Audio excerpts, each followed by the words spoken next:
आपण नेहमीच कम्प्युटरला आज्ञा देत आलो आहोत, नाही का? पण काय होईल जर आपण कम्प्युटरला शिकवू शकलो तर? हीच आहे मशीनला शिकवण्याची कला.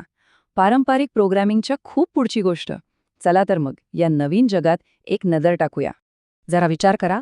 समजा आपल्याला कम्प्युटरला मांजर म्हणजे काय हे सांगायचंय. कसं सांगणार? आपण नियम लिहू की अच्छा मांजराला मिशा असतात, मऊ केस असतात, कान टोकदार असतात. पण असे किती नियम लिहिणार? ही आधी तर कधी संपणारच नाही. आणि इथेच पारंपरिक प्रोग्रॅमिंगची खरी अडचण समोर येते. हे बघा, एकीकडे आहे पारंपरिक कोड, जिथे प्रत्येक लहान सहान गोष्टीसाठी आपल्याला नियम लिहावे लागतात, जे खरं तर जवळजवळ अशक्य आहे. आणि दुसरीकडे आहे मशीन लर्निंग. इथे आपण काय करतो? आपण मॉडेलला हजारो लाखो मांजरींचे फोटो देतो आणि त्याला सांगतो, तूच बघ आणि शिक. मॉडेल स्वतःच त्या डेटामधून मांजर म्हणजे काय याचा पॅटर्न ओळखायला शिकतं. हा बदल खरंच खूप मोठा आहे. तर आता आपला दृष्टिकोन बदलतोय. नियम लिहिण्याऐवजी आपण आता कम्प्युटरला पॅटर्न्स कसे शोधायचे हे शिकवणार आहोत. आणि खरं सांगायचं तर हेच मशीन लर्निंगचं मूळ तत्व आहे. मग मशीन लर्निंग म्हणजे नेमकं काय? अगदी सोप्या भाषेत सांगायचं झालं तर कोणतीही माहिती घ्या, फोटो, टेक्स्ट, आवाज, त्याला आकड्यांमध्ये बदला आणि मग त्या आकड्यांमध्ये लपलेले पॅटर्न्स किंवा संबंध शोधण्यासाठी एक मॉडेल तयार करा. बस एवढंच.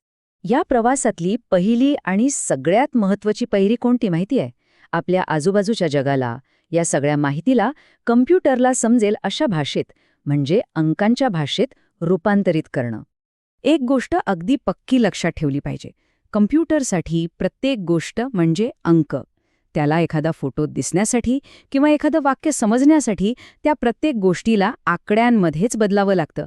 कारण कम्प्युटर फक्त आणि फक्त अंकांचीच भाषा बोलतो. आणि ह्या अंकांच्या दुनियेत सगळ्यात महत्त्वाची गोष्ट आहे टेन्सर. याला तुम्ही AI मधल्या डेटाची वैश्विक भाषा म्हणू शकता. हे म्हणजे काय? तर आकड्यांचं एक मल्टी डायमेन्शनल जाळं. मग तो फोटो असो, त्यातले पिक्सेल्स असोत किंवा वाक्यातले शब्द, सगळं काही या टेन्सरच्या रूपातच मांडलं जातं. ठीक आहे, तर आपल्याला हे समजलं की काय करायचंय, डेटाला अंकात बदलायचंय, पॅटर्न शोधायचेत. पण प्रश्न हा आहे की हे करायचं कसं? कोणतं हत्यार वापरायचं? तर इथेच एंट्री होते आधुनिक AI बिल्डर्सच्या सगळ्यात आवडत्या टूलची. आणि ते टूल आहे पायटॉर्च.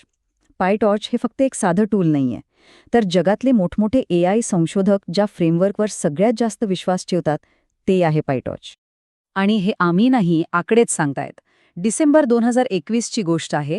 पेपर्स विथ कोडनुसार तब्बल 58% रिसर्च पेपर्समध्ये पायटॉर्च वापरलं गेलं होतं. म्हणजे विचार करा, अर्ध्याहून अधिक संशोधक याच फ्रेमवर्कचा वापर करत होते. यावरूनच त्याची ताकद आणि लोकप्रियता आपल्या लक्षात येते. चला, आता या पायटॉर्चचा वापर करून जो डिजिटल मेंदू आपण बनवणार आहोत त्याच्या रचनेबद्दल बोलूया. म्हणजे न्यूरल नेटवर्क. हे न्यूरल नेटवर्क नेमकं कसं विचार करतं हे अगदी सोप्या शब्दांत समजून घेऊया.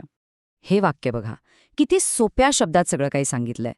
हे सरळ रेषा आणि वक्ररेषांच्या मिश्रणाचा वापर करून आपल्या डेटामध्ये पॅटर्न्स रेखाटत आहे. म्हणजे काय? तर याच्या मागे जे काही क्लिष्ट गणित आहे ना, त्याचा सार एवढाच आहे की ते सरळ आणि वाकड्या तिकड्या रेषा वापरून आपल्या डेटामधल्या पॅटर्नला ओळखायचा प्रयत्न करतं. एक कल्पना करा. समजा आपण मॉडेलला खूप साऱ्या सरळ आणि वक्र रेषा दिल्या आहेत, अगदी अमर्याद.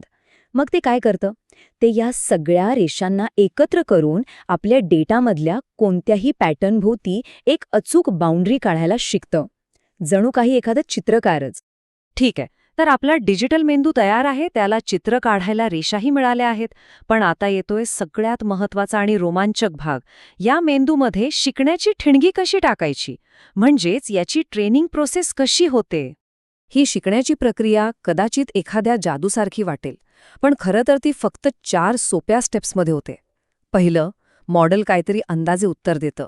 दुसरं, ते आपल्या डेटाकडे बघतं आणि तपासतं की आपला अंदाज किती चुकलाय. तिसरं, ती चूक सुधारण्यासाठी ते आपल्या अंदाजात थोडासा बदल करतं. आणि चौथं, हीच प्रक्रिया लाखो करोडो वेळा रिपीट करतं. ट्रेनिंग सुरू होण्याआधीची अवस्था बघा. मॉडेल म्हणजे एका लहान मुलासारखं असतं, ज्याला काहीच माहीत नाही. ते फक्त अंदाजे काहीतरी करतं, जसं की डेटामधून कुठेही एक रेषा ओढून देणं. त्याचे सगळे अंदाज पूर्णपणे चुकीचे असतात. पण मग काय होतं? लाखो वेळा हीच प्रक्रिया रिपीट केल्यावर मॉडेल हळूहळू आपल्या प्रत्येक चुकीतून शिकत जातं आणि ट्रेनिंग संपल्यावर ते डेटामधल्या वेगवेगळ्या गटांना वेगळं करणारी एक जवळजवळ परफेक्ट रेषा काढायला शिकलेलं असतं. म्हणजे ते पॅटर्न ओळखायला शिकलेलं असतं. हे सगळं ठीक आहे. Code, tensor, neural network. पण या सगळ्याचा आपल्या रोजच्या आयुष्यात काय संबंध? हे तंत्रज्ञान आपल्याला कुठे दिसतं? अरे हे तर आपल्या आजूबाजूला सगळीकडे आहे. आपल्या फोनमधलं फोटो ॲप जे पिझ्झा, स्टेक किंवा सुशीचे फोटो ओळखतं, ते ह्याचंच उदाहरण आहे. आपल्या ईमेलमध्ये येणारे स्पॅम मेल्स आपोआप कसे फिल्टर होतात, तेही मशीन लर्निंगच. आपला व्हॉइस असिस्टंट आपली कमांड कशी समजून घेतो, तेही हेच. इतकंच काय तर एखाद्या हिट अँड रन केसमध्ये सीसीटीव्ही फुटेजमधून गाडी शोधण्यासारख्या गंभीर कामातही हेच तंत्रज्ञान वापरलं जातं. म्हणूनच हे वाक्य खूप महत्त्वाचं आहे. याकडे एका शास्त्रज्ञ आणि शेफच्या नजरेतून पहा. प्रयोग करा, प्रयोग करा, प्रयोग करा. कारण मशीन लर्निंग हे फक्त विज्ञान नाही, ती एक कलासुद्धा आहे. यात आपल्याला एका शेफप्रमाणे वेगवेगळे प्रयोग करून पाहावे लागतात, तेव्हाच सर्वोत्तम रिझल्ट्स मिळतात.